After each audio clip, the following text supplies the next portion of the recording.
Le Grand Matin Sud Radio, 7h-9h, Jean-Jacques Bourdin. Drapeau en berne, samedi, à l'occasion des funérailles du pape François. Est-ce qu'il y a franchement matière à polémique? Je ne sais pas.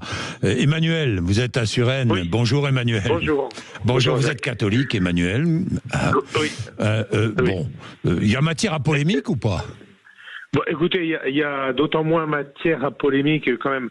Il se serait bon que on se rappelle que la France est un grand pays catholique. La France a joué un rôle immense dans l'histoire de la catholicité. Des figures comme Jean-Marie Vianney, Thérèse de Lisieux, Sainte-Élisabeth, le père de Foucault, des gens extraordinaires, d'une envergure extraordinaire qui influencent aujourd'hui encore toute la pensée, tout le monde catholique. La France a fait une grande œuvre catholique. Et tout récemment, le Monseigneur Sarah expliquait que dans son parcours, qui fait partie des papabulés, Monseigneur Sarah, qui est guinéen, disait ces gens extraordinaires, ces prêtres qui sont venus évangéliser l'Afrique étaient des gens merveilleux. On n'a absolument pas honte, au contraire, soyons fiers d'être une grande nation catholique. Et si, à l'occasion de la mort du pape et de ses funérailles, eh bien, on met les drapeaux en berne pour indiquer, ben oui, c'est aussi notre histoire.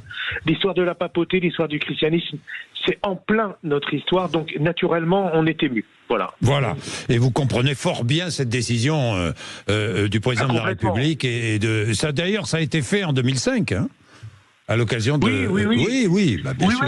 Moi j'ai envie c'est bien qu'on il y a eu cette extraordinaire apostrophe, ce discours formidable qu'avait fait Jean-Paul II au Bourget en 1980, où il avait lancé cette phrase: France, fille aînée de l'Église, éducatrice des peuples, sois fidèle à ton baptême.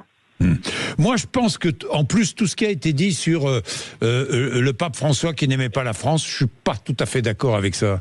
Je vois pas d'où ça peut venir, d'ailleurs. Alors, je viens de citer, et il les connaissait très bien, et il lisait bien le français, en dehors du fait que le pape François aimait beaucoup la littérature française. On a parlé de Baudelaire, mais bien d'autres auteurs, mais il connaissait parfaitement tous les écrits du père de Foucault, par exemple. Donc, en aucun cas, un peu qu'il ait eu, naturellement, il y a un point sur lequel, effectivement, il risquait pas de s'entendre beaucoup avec Emmanuel Macron, c'est une loi sur la fin de vie et la loi sur l'avortement de la Constitution, qui est à l'opposé totalement de la pensée du pape François, qui était l'homme qui voulait protéger les plus faibles et les plus petits.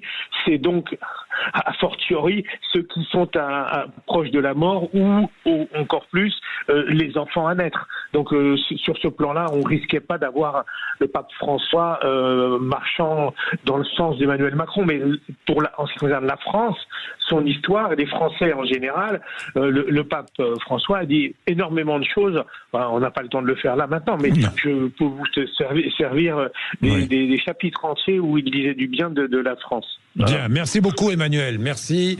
Et il est 7h59.